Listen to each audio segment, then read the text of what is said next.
Hello and welcome back to live coverage of the Apex Gaming $5,000 Team Trios Standard Open here in sunny Caldwell, Ohio. I'm Todd Tandy Anderson, joined by Ross Merriam. Say hi, Ross. Hi, Ross.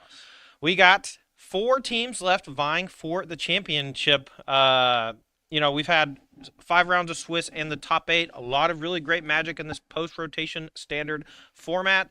Ross, I got to ask, what's your favorite breakout deck of the weekend so far? Breakout deck of the weekend for this standard format. I think the Unidecks I've been reasonably Yeah. impressed by. Mhm. There's a lot of variation in how they're built. There were straight Naya builds. There were builds going 4-color with Overlord of the good Boiler one. bilges? No, what's the black one? Belmerk? Bailmark, yes. Yeah. So I think there's work to be done in making those decks even better. Mhm. So I always like to see when a deck does reasonably well, but I think it's not in its final form. So Yeah. there's room for improvement there. Whereas decks Starting like, builds. the Izzet decks came pretty fully formed outside of swapping and starting towns and massaging the mana base. Mhm. So I think those decks were easy choices for this weekend. They did well in the event, but a thing like Naya Yuna or 4-color Yuna is attacking the metagame from a very different angle and really exploiting the fact that there's not a lot of counter magic around. So I was excited to see those decks do well.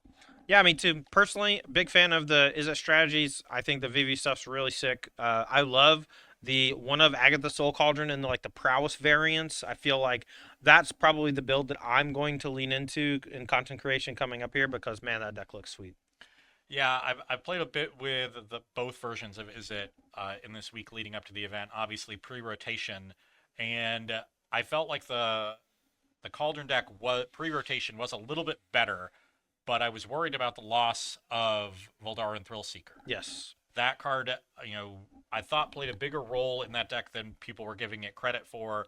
Really important card for both finishing out games if you're a little low on resources and coming back from behind. There were games I would play against like Monogreen Landfall where they would make a huge creature and I'm like, oh, I don't really have an answer to that. But what I can do is make 14 mana, 2 giant creatures and fling them all at my opponent and kill them. So who cares that they have a big Yeah. creature? And losing that angle of attack from that deck, I think, really hurt it. Mhm. And players in this event really leaned towards Prowess as a result. Prowess definitely showing out more than the Cauldron decks in this top 8. All right, well, with 4 teams left, let's go over the backup match that we're not going to be watching. That's team PT MH3 plus Richard. That's Charles, I can't read this. Eiler. Eiler, Derek Davis, and Richard Adams. 2 Cauldrons and a Monogreen Landfall. They've been killing it. Derek Davis, one of the best players in the room. Yeah, this team is undefeated on the day. Had to win 4 rounds in the Swiss, and yeah, really dominating this event so far. And then they're going to be facing off against Team 2308. That's Justin Sow, Chris Hafner, and Zachary McAdoo. That's 2 red-green mice and a blue-black mid-range Kaido deck. The teams we're going to be watching in this match in our feature, we're going to be watching Team Handsome Men in Space. That's Matt Sims, Gabriel Roberts, and William Russell on a Naya Yuna, Blue Eye Control, and Mono White tokens, respectively. And then they're going to be facing off against Team 2316, and that's Scotty Doolittle, Dylan Ham, and Brian on Esper Bounce, Izzet Prowess, and Jeskai Control, respectively.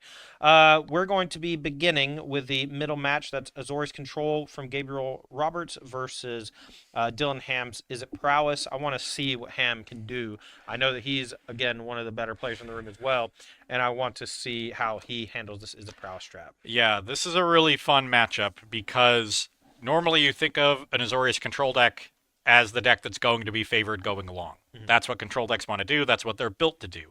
But this Izzet Prowess deck can beat them in the long game. There's so much inherent card advantage from Storm Chaser's talent, from Ral Crackling Wit, from Stock Up, from Roaring Furnace Steaming Sauna. So all of these cards really combine to allow Dylan to play that same controlling game almost as if this was a control mirror. And the real key is answering the opposing threats. If the Azorius control deck can land a Meringue River Regent, can land, an Overlord of the Mistmoors or an Elspeth and start going, taking over the game with those huge threats, that's how they really win this game. I think if it's a straight attrition war, the Izzet deck is actually favored. So Gabriel Roberts has to be careful here. You play the attrition game until you have amassed a lot of mana, a lot of lands, a lot of resources. Then you start going for the haymakers. Yeah. And those You gotta haymakers, close. yeah, those haymakers are something that the Izzet deck can struggle to answer. The Meringue River region has 7 toughness. That's more than most of their removal spells are going to deal. So that's probably going to take 2 removal spells to answer. Overlord of the Mistmoors brings a couple tokens along with it. Elspeth brings some tokens along along with it. Yep. So you can really lean on those threats, especially if you're able to use your other cards to whittle down Dylan's resources, and those threats are going to clean up way more than something like an Astrologian's Plane Sphere would. All right, well, the players are situated in the feature match area, and it's been a while since we watched some Magic. Let's head on down for the semifinals. Gonna have Dylan Ham on your left. His opponent is Gabriel Roberts on your right, and they're both in the middle there. And we'll be starting here in just a moment. Higher seed is Dylan Ham's team on Izzet Prowess, so they should be able to choose to be on the play. Looks like we are just now finishing the mulligans. Robert's consulting with a teammate to put one on bottom, and we're off. Island for Ham. Play sleight of hand. Don't love starting off with that. Obviously, want something like Storm Chaser's talent, but you got to do what you got to do. Yeah, turn one sleight of hand is perfectly fine. Just a meticulous archive from Robert's Azorius control deck. Let's see where he keeps it. On top. Ham's way. Plays a starting town. Probably going to name red if I had to guess. We'll get confirmation from him or the judge in a sec. We're going to play the Planosphere. Let's get Astrologian's Planosphere on screen because this is a relatively new card. One that has been making waves already, and it honestly is just kind of sick. Yeah, really powerful card. One that is sort of key to that singleton copy of Agatha's Soul Cauldron. Because these are creatures that naturally get ++1 counters, so you can Cauldron a VV and make a ton of mana if you've already built up some counters on one of these heroes, and then use the Soul Cauldron to put counters on something else. All right, Meticulous Archive number 2 is Robert's second land. Not ideal, but does have a 1-mana play here in Elspeth's Smite to try to knock off this Astrologian's hero. 2 copies of the Smite in Robert's main deck alongside 2 Seam Rips, so he's come prepared with a lot of cheap removal. And here's a VV Ornithier, and this is going to come down and threaten a big attack next turn and extra mana. We'll see if Roberts has an answer. I see a Spell Pierce. I saw a Demolition Field.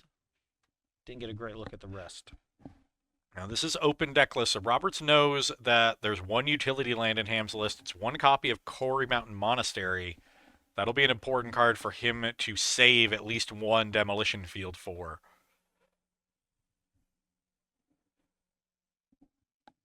Ham now has the Storm Chaser's talent. That'll pump up the Planespheried hero. Well, the hero is Dunzo, right? This is just a guy cacked by the Elspeth Smite. But here is Storm Chaser's talent. It's going to pump the VV. Sure. And then we're going to opt inside combat to give an extra buff.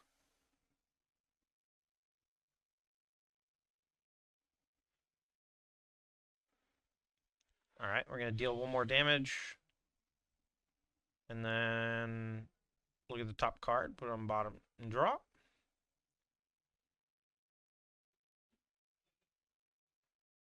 And 1 more red. That's not how that works, right? Didn't he tap it for red last turn? And that's an opt? What? Starting town, you have to choose a color? No, starting town's just a 5 it's just City of land. Brass. Yeah. I thought you had to name a color. That's my bad. I've been misreading it all day. You're thinking of the Spider-Man land. Ah, I do have that one on the brain. The new shock land is quite cool. All right, Vivi gonna jam in here. 3 damage plus the 3 from the 3 instant sorceries cast. And we're gonna use the mana to equip the Planosphere to the Otter, and then also play another opt. Robert's gonna drop to 13 and a counter going on the Otter and the VV. Let's see if he remembers to put the counter on the Otter. It is a trigger you can miss. Hasn't played a Tough land one yet. to miss when you just moved the equipment onto it. But there's a lot of triggers going on, brother. And he did. Missed the land drop and the trigger. We're going to go back to Roberts. Draws for turn. Let's see if it comes back to bite him. He's very far ahead right now, but Roberts has Overlord of the Mistmoors. This is not what he needed. He needed Day of Judgment. He needed a sweeper here. This is bad news. Or a Beza to get a couple fish and some life. Both would have been much better than this Overlord. Looking at his list, it's only 1 copy of Day of Judgment. Leaning more towards Split Up and Ultima in the sweeper split is Roberts. All right, we're going to play a bounce spell here, pumping the Vivi, giving a counter to the Planosphere hero. That's into the Flood Maw. So this is currently an attack for 7 with Roberts at 12, which means missing that counter could loom large. 2 spells will leave Ham 1 short. Yeah. We get to make 5 mana, though, and that plus Storm Chaser's talent means that Ham's likely got this one won this turn, but we'll see if he has just duds in hand. Stock up 2 floating. Going to deal another damage and buff the Planisphere hero. Yes, 2 mana in pool, 2 lands untapped. If Ham can find removal spell plus another spell, this game will end. Oh, excuse me, that's an otter, so that's also Prowess. Oh, yeah. So any removal spell here is lethal, I think. So that means that's 5. Yeah, any removal spell, and we saw the furnace. Yeah, so this should be game in Dylan Ham's favor. This is standard, no free spells. I think we still have 2 mana floating even. Yeah, have 2 mana floating after the stock up. Just the Roaring Furnace should be good enough. All right, 1 more damage, another buff. Kill the 2/1 flyer. And that's all she wrote. Gabriel Roberts down. Game 1 goes to Dylan Ham and Izzet Prowess. VV, unchecked, is disastrous. Yeah, that's a card that could end games very quickly. I expected very long games here, but Roberts got caught unprepared for that VV, and it really cost him. 4 copies of Get Lost in the main, just didn't have one. And if you don't kill VV very quickly, you are not long for this world. Yeah, most of the time if you kill VV, you're still in trouble because it's already done some stuff. But if you don't kill VV, you cannot win the game. It's almost impossible, especially out of these Prowess strats. All right, as these players reach for their sideboard, we'll start with Gabriel Roberts' Azorius control. Ross, go over his sideboard for me and let me know what you think he's going to do. So he has 2 Annul, 2 Authority of the Consoles, 1 Beza the Bounding Spring, 2 Exercise, 2 Negate, 1 Rest in Peace, 2 Stoic Sphinx, and 3 Tishana's Tidebinder. I like the Annuls. I like the Negates. I like the Tishana's Tidebinders. These are all things that help fight against those Storm Chasers talents and Steaming Saunas that are really important from the Izzet side. I even think you could reasonably bring in the 1 Rest in Peace, but you might not need it with all of those counter spells and Tidebinders. You just have better answers for talent. I mean, we talked a bit about Ghost Vacuum coming in against these decks and how it's probably not quite as effective as it needs to be. I think Rest in Peace falls in a similar category. Yeah. I'm also a little intrigued by Stoic Sphinx.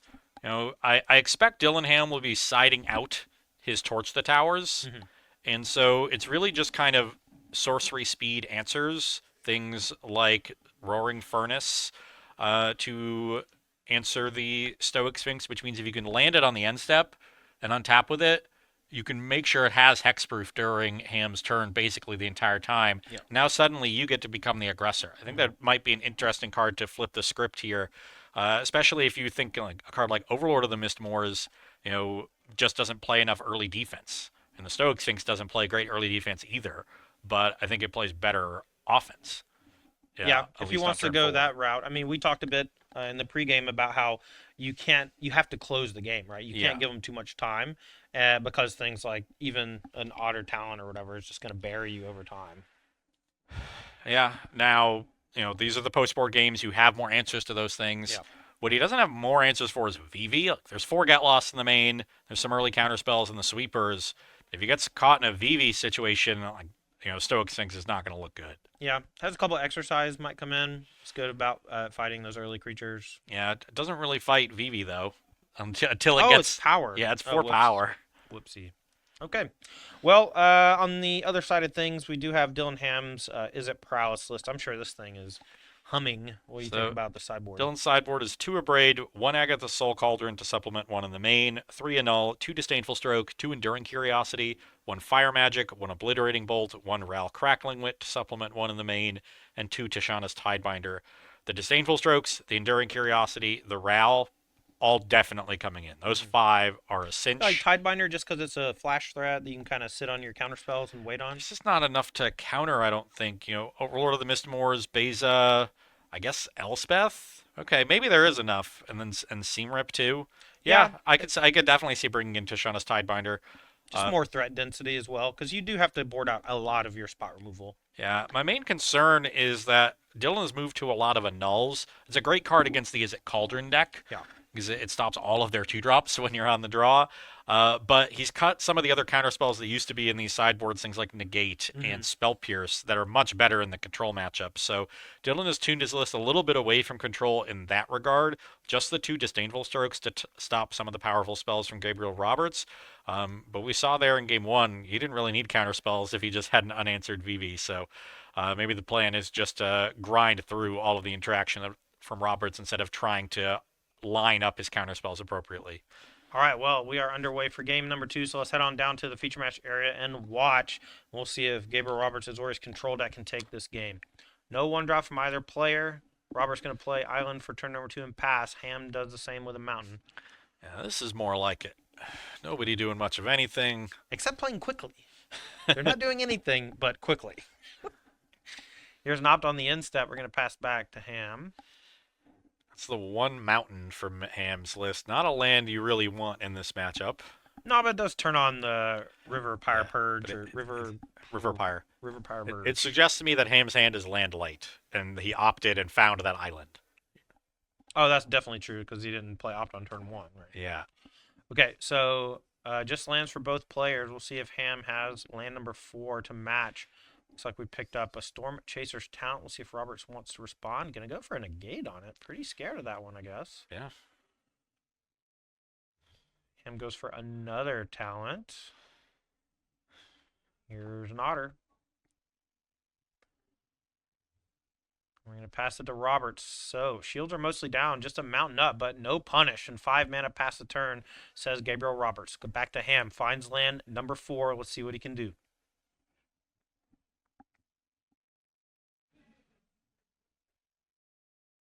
Maybe starts with a VV. I did see it get lost in Robert's hand, so he's prepared for an early VV now. Also has a Beza sitting over there. Is this a treasure on the end step? And Tidebinder comes down. And we didn't attack either because we're afraid of the Restless Anchorage. So, yeah. Our spotter was ready with the sick Mimic treasure token from our friends at Once Upon a Galaxy. But as we know, the Tishana's Tidebinder countered that ability.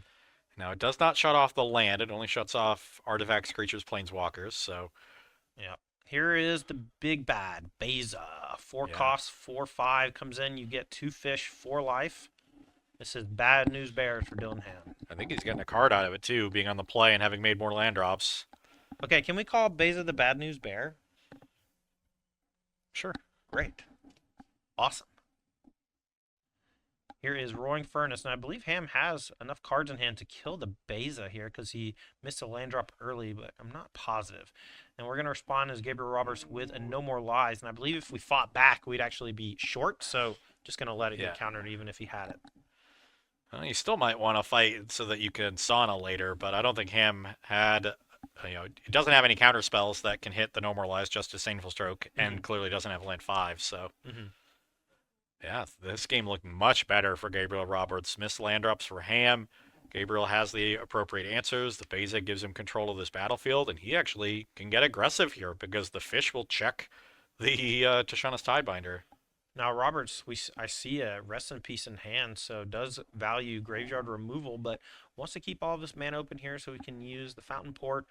Maybe cares about his own graveyard for some reason as well. We'll see if he wants to deploy that Rest in Peace anytime soon.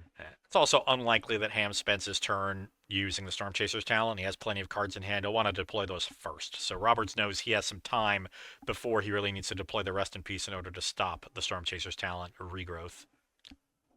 All right, tap land number 5 for Dylan Ham. We'll see what he cooks up here with these 4 mana. Going to start off for 3. Got an errant pen flying into the play area. I've seen you spin a pen or 2. You've never seen that. Oh. Because I've Am I thinking of never Harlan? done it. I am incapable of that kind of manual dexterity. No, maybe it was Tannen. One of our friends who we played team events with before flips a pen.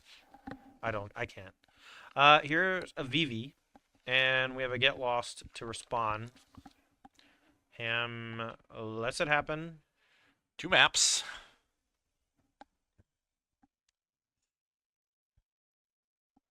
Yeah, a couple maps coming for Dylan Ham. And we're going to pass it, but Fountain Port going to create A treasure token here on the instep. And we're going to pass back. Beza coming in for 4 more. Ham down to 12.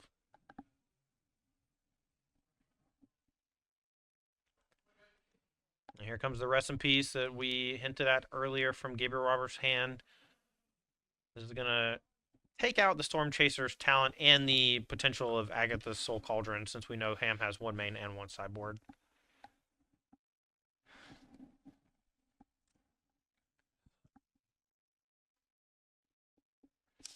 Here's Planessphere.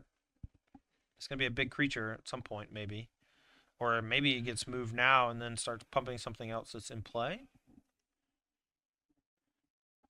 Imagine we'll see these maps used on Tiebinder if that's how Dylan wants. If Dylan wants to match the base in combat, maps would be a good way to do it. Looks like Dylan is content with cracking back, so I think he's going to try to flip the script and become the aggressor in this game. Maybe make Roberts clear this Beza himself with a sweeper. Robert's going to do double chump blocking here, and we're going to sack one of those fish and draw a card off of the Fountain Port. And Robert's doing that at 20 life here when he could have just single blocked and tried to max value with the Fountain Port. Suggests that a sweeper is coming right now. Ham gonna leave into the Floodmaw on the top of the deck. So either really values that card or has a plan to get the Rest in Peace out of the way for a key turn.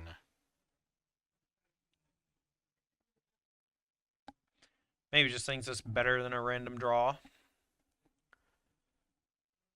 Already has a lot of cards in hand too, so maybe a missing puzzle piece.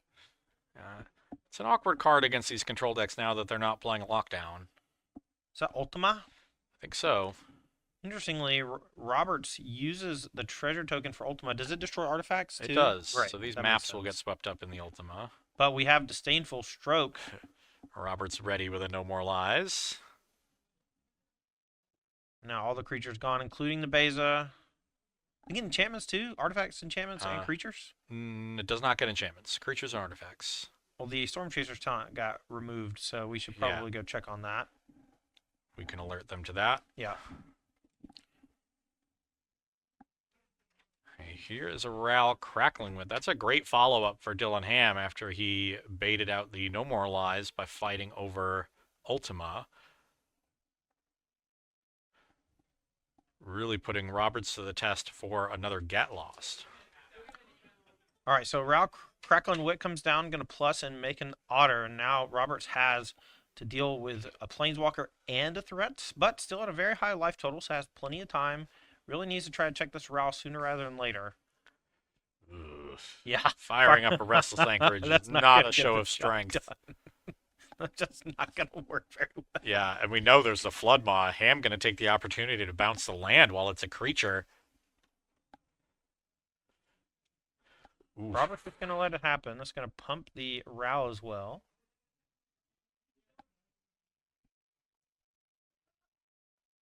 And plays the Anchorage again and says go. Now all we got to do is play 4 instants and sorceries, and then we get to Ultimate Ral. That's pretty good. Another Storm Chaser's talent is going to put 1 more loyalty on the Ral and pump Prowess and make an Otter.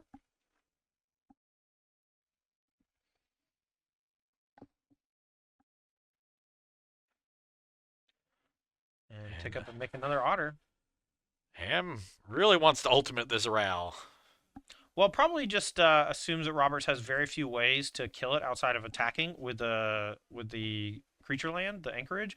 And so by ticking up, he's essentially making that an impossible task for it, while presenting more threats on the board. He could do something like minus it and start drawing cards, but when he does that, it makes it a little bit more vulnerable to the potential creatures from Robert's side. Now that he has 3 Otters, though, might be time to start minusing and finding some spells. Yeah.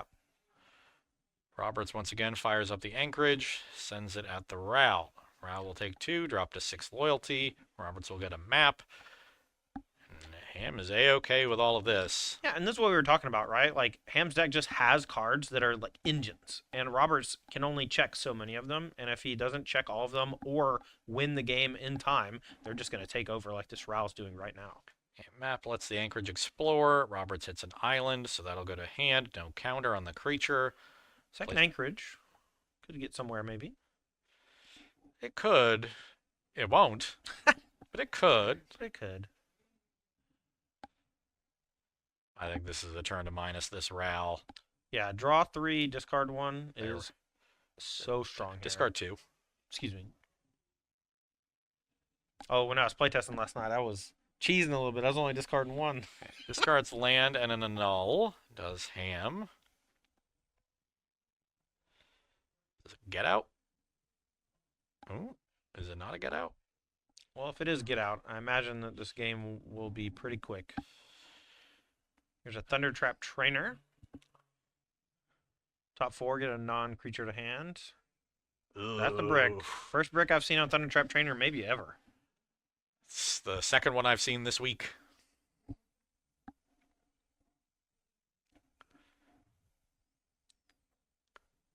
All right, so we played No spells. no These are 1/1s.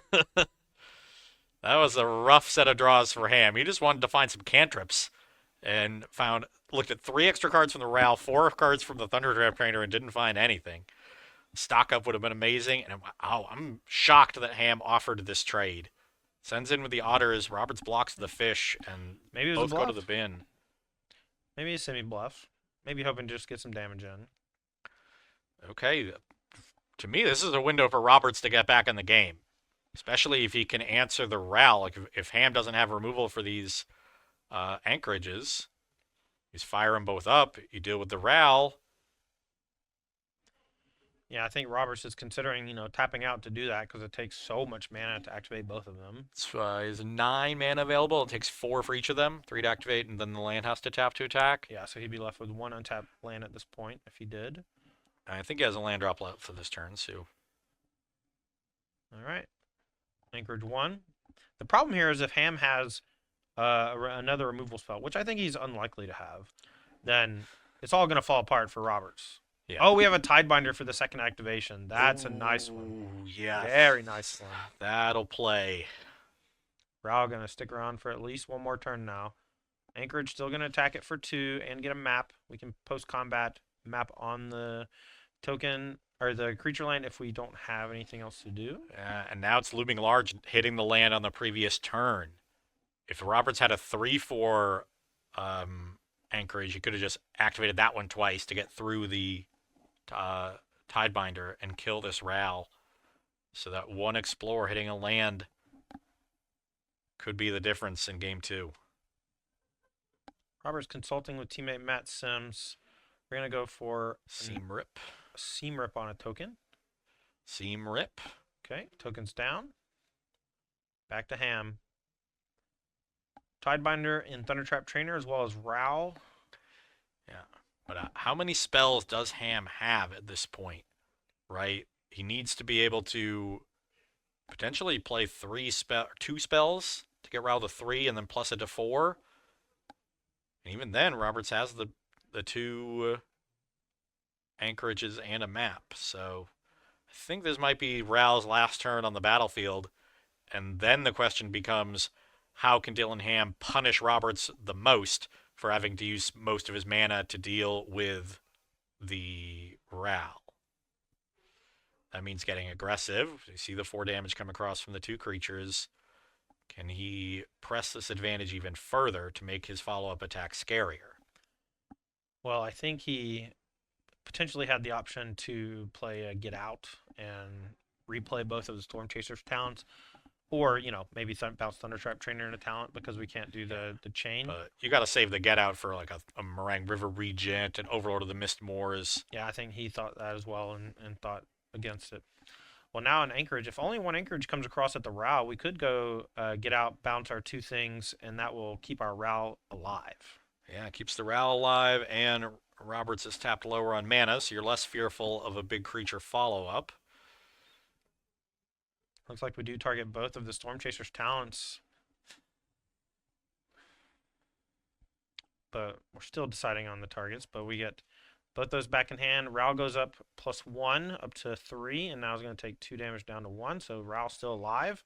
Very difficult to kill Planeswalker outside of directly removing it.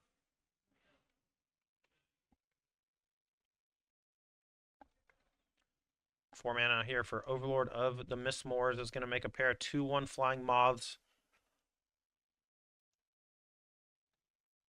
We're going to map once. Finds a land. Going to play the land and map again. Split up is the find. That's one you can play around if you're Ham, maybe, but you got to kill him quick. It's a tough battlefield to kill him quickly on. And Ham also has to worry a little bit about his own life total. He's at 8 here, staring down quite a lot of damage in the air if he tries to play this slow. Okay, here's the cantrips that he's been looking for. Starts with a sleight of hand. Can he chain him and maybe draw cards off this Ral? Picks up a VV off the sleight of hand, and we know he has 2 Storm Chasers talent in hand. So we can go VV, double Storm Chasers talent, minus the Ral, draw 3, discard 2. Whew.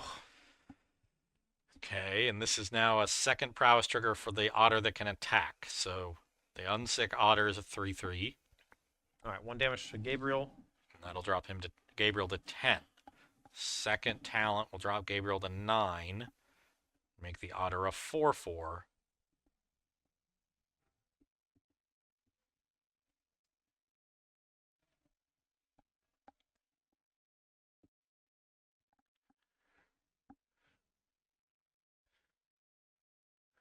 Now Ham can draw 3, discard 2s. Effectively, you know,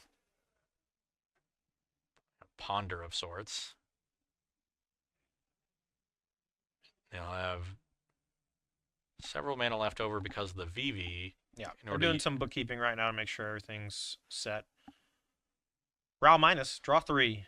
Let's see if you can find some heat. Oh, I like that stock up way more than Spell Pierce or land. I think I saw up and stock up, and with VV you can maybe cast both here.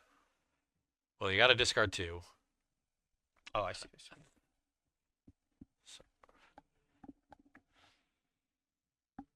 Yeah, I think it was opt. I thought that opt was a Spell Pierce at first, but...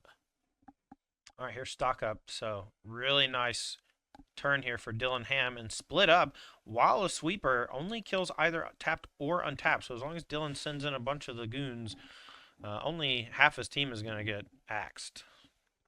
Top 5 here. Takes a sleight of hand. I didn't get a good look at the first card he chose.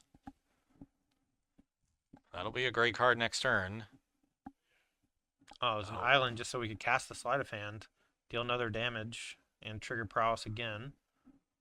This essentially forces Roberts to block. I think he was already forced to block the Prowess creature at least. Planessphere is the card going to the bottom. Not sure what that card was that went into hand. Might have been another VV? That would make some sense.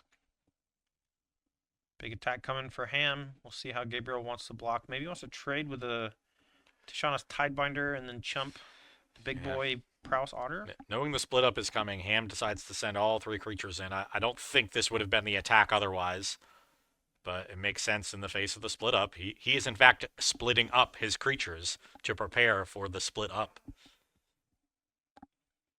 That's a flavor win. Yep. Okay, so just gonna chump. Now we're gonna pass back. The 3/2 could have eaten the Thunder Trap Trainer. Interesting decision not to block there with Dylan all tapped out. Just a slight misstep. So we're going to attack the Ral before split up, so that signifies to me that we're gonna split up untapped creatures to make sure we get the VV out of the way. But we're gonna stock up first in case we find a full sweeper. That's a Beza. Split up plus Beza is a great follow-up to the stock up. I need to get 2 otters and play Beza, get 2 fish. Yeah, nothing from the other side after that is too threatening from Dylan Ham. Rest in peace, still checking the Storm Chasers talents as well. Good to see Ham start leveling them up to get them to 6, so he starts making extra otters off of them. He has nothing else to do with his mana. Big stock up from Robert, so he's taking his time here. 2 in hand. Lane for turn. 5 for an Ultima. That's going to clear out a lot of junk. Okay, so still has the Beza back, potentially for next turn. And misses the impending trigger. Does Gabriel Roberts, but hopefully he doesn't come back to bite him. Dylan Ham are going to go back his way. Had a huge turn last turn, but Ultima reset. We're going to see if Ham has a big follow-up. It looks like we're just going to put both talents up to 2 and then look to put both talents up to 3 so that we can start using them to fuel otters if we should draw an opt or stock. He doesn't have time to mess around with that stuff with these restless anchorages. Ham's at 8. Here's stock up.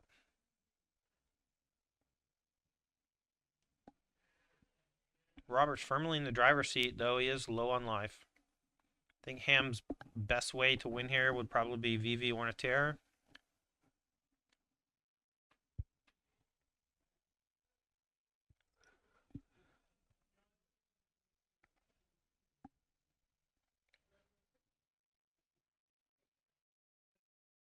All right. Not going to go for the basic kill. Instead, we're going to impend another Overlord. This gives us a little defense if anything tricky should come from Ham's side, but a couple more attackers in the air as well, and it looks like we're probably going to attack for lethal next turn with the Flyers. Yeah. Ham draws for turn. Does a Bug Eye. Plays Vivi. 3 life does Gabriel Roberts have. Let's see if he has a counterspell. No. Sleight of hand. But Gabe does have a Get Lost, so... Yeah. Right. That should probably end it. But 2 map tokens for Ham. Sleight of hand resolving. Flood Mop or the Quarry Land.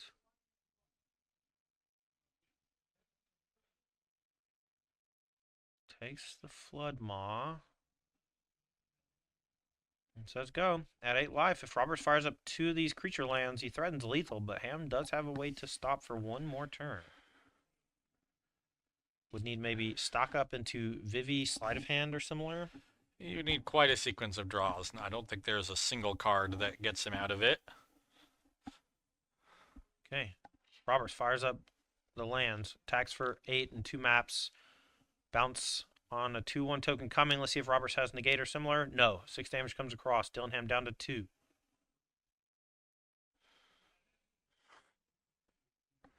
Says go. I think all right. Ham packs it in. Game 2 goes to Gabriel Roberts. Even it up 1-1. Well fought, both sides. Fun games. Yeah. Pretty big difference between games 1 and game 2. Game 1, Ham really came out aggressively. He was playing from ahead, playing downhill, and especially with the unanswered VV, was able to run away with it rather quickly. Game 2, Roberts did a much better job of containing what threats Ham presented. Notably, Ham didn't present as many early threats, and so he was able to, have a lot of resources into the mid game. Got into a sticky spot with the Ral. But because Ham's life total was so low, and I think that really bad sequence with the Thunder Trap Trainer couldn't quite close the door, and Roberts was able to stabilize. All right, these players are checking their sideboards again. We're not going to go over their sideboarding again. We're just going to talk about what's happened so far today. We are down to our last 4 teams, fighting it out for $5,000 in cash and prizes. The winners of today's event, all 3 of the winners of the winning team will qualify for the Star City Games Regional Championship coming up soon, as well as the Apex Invitational later this year. I know that many of the players that we're seeing in the feature match area already qualified for the Apex Invitational, but I'm curious how many of them are qualified for the Regional Championship. This is a big qualification match here. This one and the next one, too. And this is like week 1 of the new season. Yeah. And I know that there's multiple RCs to qualify for each season too, right? There's a couple. 2. As these players are shoveling up, I'd like to take this time to say thank you to the sponsors of Apex Con and the Apex Invitational Series. We are sponsored by Ultimate Guard. the industry leader when it comes to TCG supplies, from the Katana sleeve to the archive deck box. Make sure to check your local game store for Ultimate Guard products today. We also are sponsored by Once Upon a Galaxy, the brand new auto battler from creators like Luis Scott Vargas, Matt Place, and Sam Pardee, is blasting off. Check your phone's app store and download Once Upon a Galaxy and play for free today. It's an extremely fun game that's easy to learn but can get very deep. I haven't hit 10 wins yet. I'm trying. I'm a novice. I believe in you. I'll get there soon enough. We're also sponsored by Moxfield, but I'll leave that for next time. Let's head on back down to the match and watch. Game number 3 between these two players. Now, the winner of this match not necessarily going to win the whole match. This is a team event, so we're looking for best 2 matches out of the 3. We don't have results for the other 2 matches yet. I believe they're both still playing. A lot of on the line for these games, but a loss is not a knockout.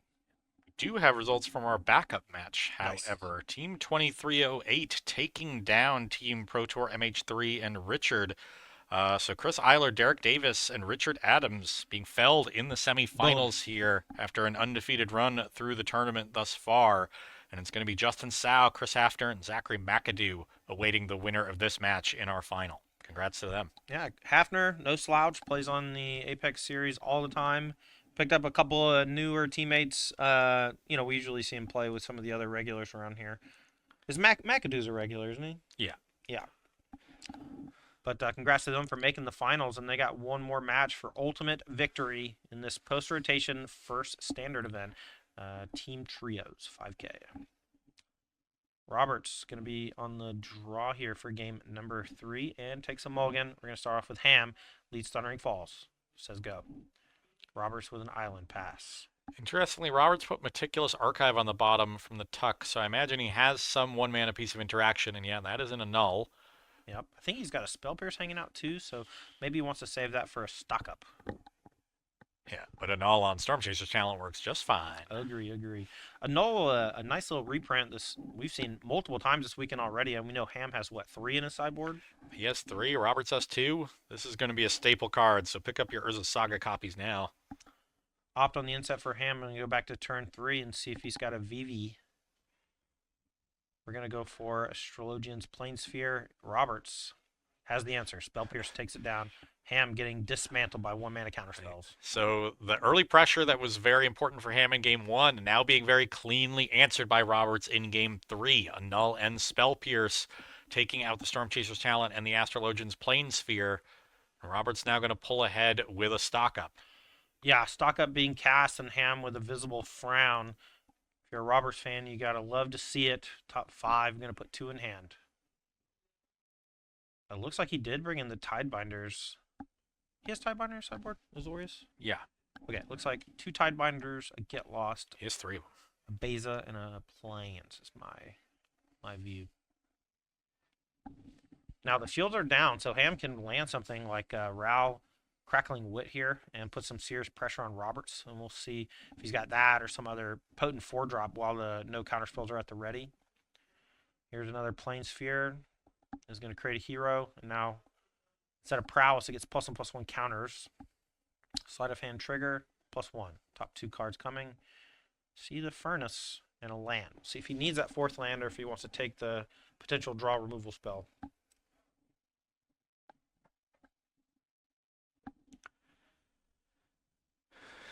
Okay, back Robert's way. Found ports the land. Yeah, it looks like a hand of removal. I see a lot of white cards for Roberts. It says go. Interesting. Doesn't want to deploy the Beza, wants to get more value out of it. Doesn't want to deploy the sweeper effects to just kill 1 creature. All right, Ross, let's talk about this. So this is not the first time. This is the second time I've seen Ham attack and then play opt inside combat. What is the reason he would be doing that? Trying to bait Roberts into playing a removal spell or something? Elspeth Smite. That's the one. Wants him to walk right into it? Yep. All right. Planisphere comes across, deals 3 damage, and Robert's here on the instep going to make a fish. Ham with a full grip. Missing some land drops. And Roberts just passes back. So no real punish for Ham missing these land drops. He's going to have time to draw into them, work his way back into this game after a pretty ugly start. Now Robert's going to chump with the fish and attempt to sacrifice it to draw a card. Ham says that's fine. So very slow card advantage engine for Gabriel Roberts, drawing a card every other turn. Here's Thundertrap Trainer coming down post-combat. Top 4. Hopefully it doesn't whiff again. I see a couple more Planispheres, a Vivi, and a land. We're going to take a Planisphere and see if he wants to cast it or hold up mana. Size hold up mana, maybe for a potential counterspell, maybe to play around sweepers. And Roberts knows there are some counterspells, but not many. Just 2 copies of Disdainful Stroke for Dylan Ham after sideboarding. But if he goes for something like an Ultima and gets that stroked, it could go a long way towards losing this game.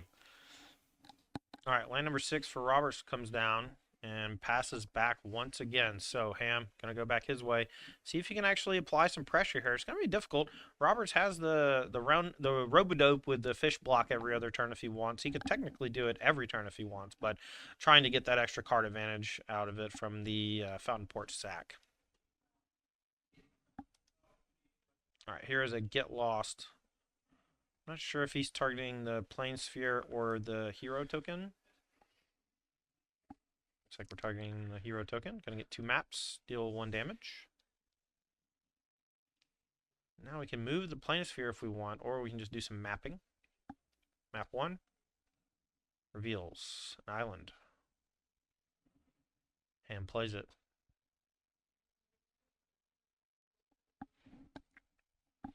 What's a winning game look like here for Dylan Ham, Ross? It, I think, is going to end with a Steaming Sauna. We know that's in his hand. So I think it's about just keeping his head above water in this game, trying to whittle down some of Robert's resources, and finding a turn to stick that and ride the card advantage. All right, Robert's going to make a fish on the instep and go back his way. The other path is potentially getting a big tempo swing with a Disdainful Stroke on something like a Meringue River Regent, and that might allow Ham to go ham with these Planispheres. Stock up's the cast for Roberts. We'll see if Ham has a response. Lets it go. Top 5 finds Ultima, Overlord of the Mistmoors, and a couple lands.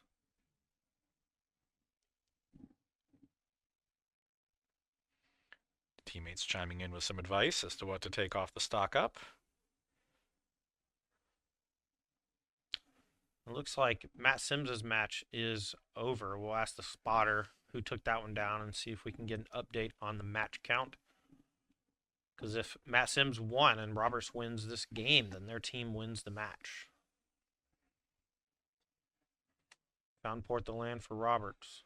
I think he said go. Ham on the instep. Nothing. Untaps.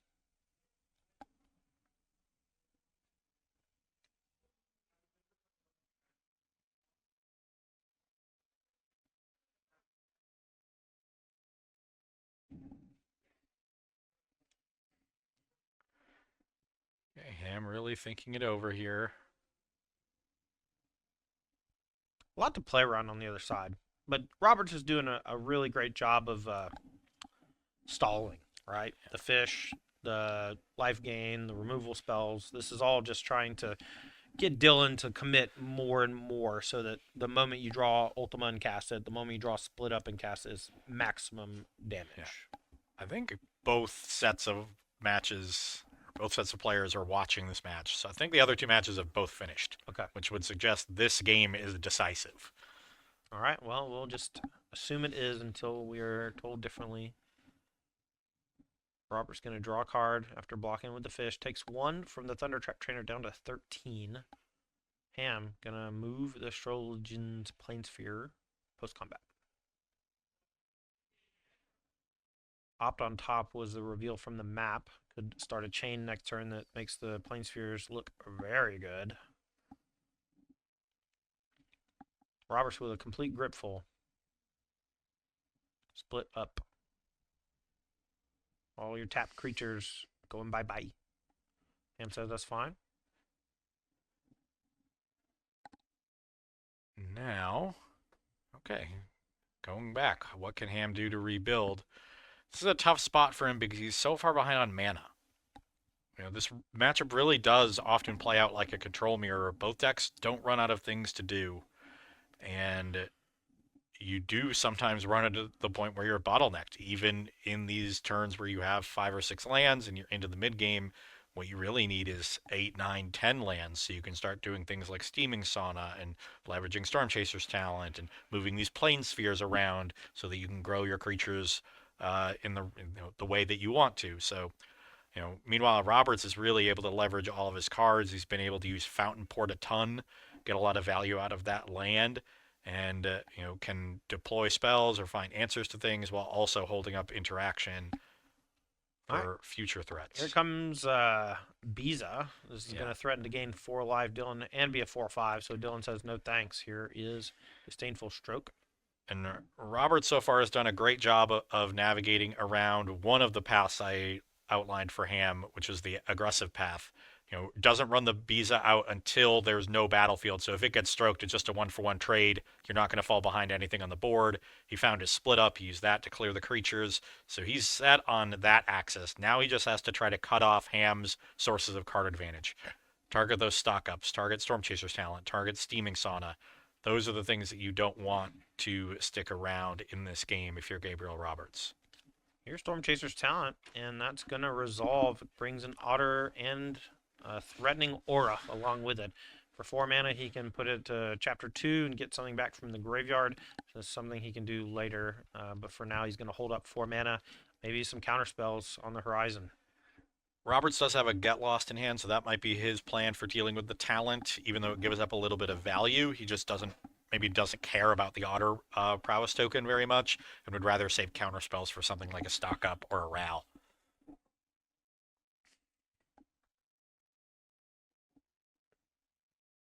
Looks like we picked up another Biza. Taps forward as Roberts. Here it is. Just going to gain 4 life, but that's pretty threatening. Ham has Tishana's Tidebinder, so that's going to come down to counter the triggered ability if it resolves. Yep. Biza's still a 4/5. Still the biggest thing on the board, so if I'm Roberts, this is not concerning at all. Right.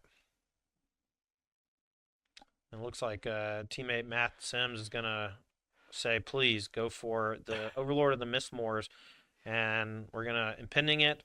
And Null is the cast from Ham, and the gate stops it. So Roberts coming out on top, but shields are down. Yeah, very aggressive move from Gabriel Roberts, which is a scary position to be in as a control player, but you got to figure that there's not a lot Ham can have here. I also say play your counterspells when you can in some spots like that, especially if it allows you to gain some amount of board dominance. Obviously, something pretty bad can happen, but Negate's not going to stop Vivi, right? It's not going to stop some of the worst stuff that can happen.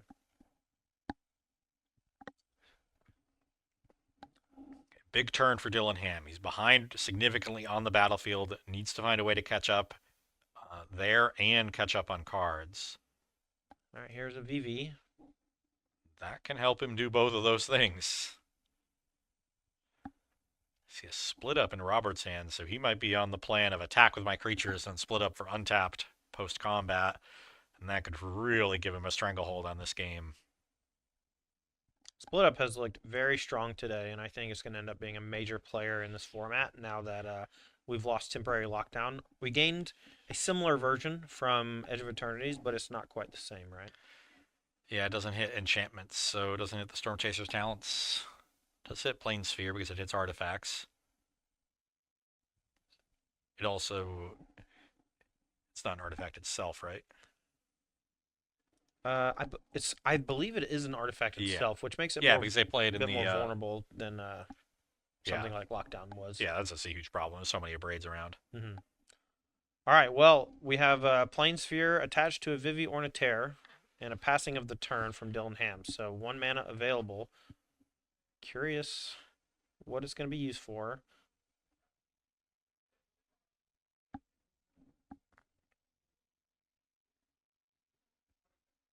This is lining up quite well for Roberts to split up. I think I might have not sent in the fish. Yeah. This is a pretty big tell that there's a split up coming, and Dylan might block differently as a result. I think if you don't send in the fish, it conceals the split up. All right, well, we're going to draw a card off of Fountain Port. Yeah, and if you were going to sack the fish to the fountain port anyway, there's no real point in attacking with it. And Split Up is the cast after combat. Robert's going to destroy all untapped creatures. Let's get Split Up on the screen since we've been talking about it so much today. This powerful card from, I believe, Duskmourn, House of Horrors or whatever, is going to 3 mana destroy one of either all tapped creatures or all untapped creatures. Excellent against some of the aggressive decks in the format that just try to bum rush you, but we can generate weird boards like this where we can declare attackers with all of our stuff and then dumpster all of our opponent's creatures. And it resolves. Yeah, speaking of dumpstering creatures, that's what Ham does. All right, and still 3 mana at the ready for Roberts, so this is bad news for Ham. Let's see what he's got. He's behind on board. He's behind on cards. He still has that Overlord to think about that is going to be looming over this game and coming down in a couple turns. Impending. Just a lot of things for Ham to be worrying about. He's never really gotten a foothold in this game. He's always been a little bit behind. Hasn't really been able to get back to parity even. Because Roberts, I think, has navigated this game beautifully. Really leveraged the power of Fountain Port. That card has been activated 6, 7 times in this game. Yeah, it's been wonderful. Reminds me a lot of, is it going to date me maybe a little, but Kel Jordan Outpost. Kildorn. There's a J in there, I'm sorry. Yeah, that's why you do the Kiel. Yeah, sorry. Like in Fjord. Sure. It's a made-up card. I can say however I want. Robert Straws, no more lies. Which is honestly pretty good. Ham, on 6 mana. Should be pretty easy to get value out of a mana leak. Mm-hmm. There's an Elspeth in Robert's hand. That'll play.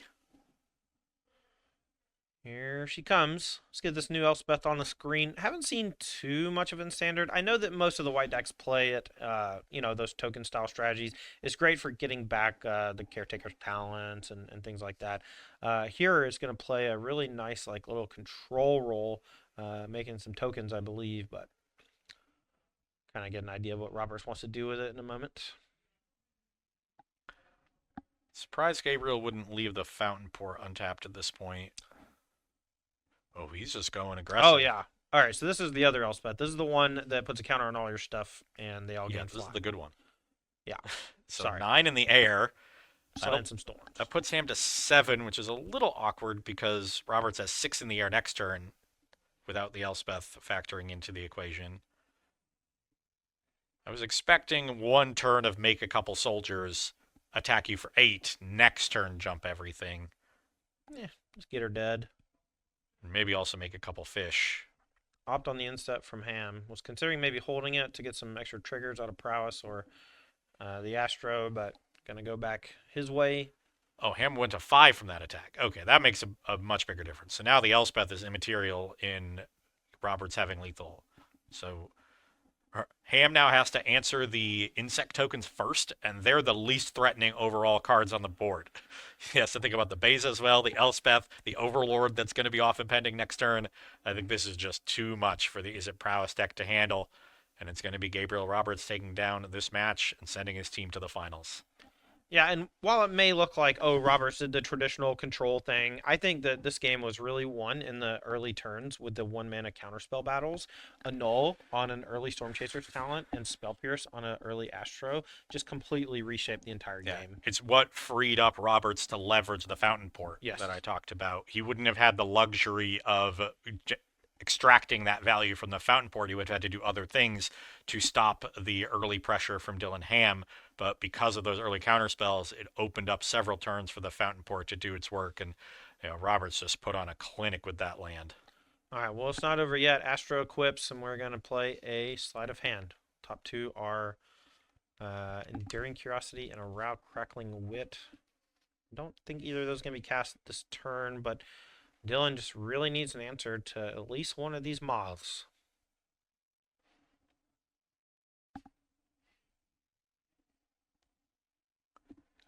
Here's a roaring furnace. Robert says no. Negate it. Could have played No More Lies, but says no. This is negate time. And yeah, he still has no more lies for any other follow-up, creature or not. Attack for 3. Or 5, excuse me, because of the prowess, and Elspeth is now down. But that just doesn't matter. Ham's at 5. Yeah, facing down three attackers, and any combination of 2 is lethal. Ham sees the writing on the wall. Gabriel Roberts and their team of Roberts, Sims, and William Russell take it down. And that'll be your other finalist. So, do we know who won the backup match? It was the Justin Sal, Chris Hefner, and Zachary McAdoo. And they're going to be battling it out against Matt Sims, Roberts, and Russell. Yeah, and the crazy part about this matchup, we got 6 players in this final, 3v3. None of them are playing an Izzet deck. No shot. Seriously? Two Gruul decks, a Dimir deck, a Naya deck, an Azorius deck, and a mono white deck. Okay. Well, I thought Izzet was going to reign supreme, but looks like it is no longer in the event, and these last 6 decks are looking to crown a champion. Let's head on back to the booth.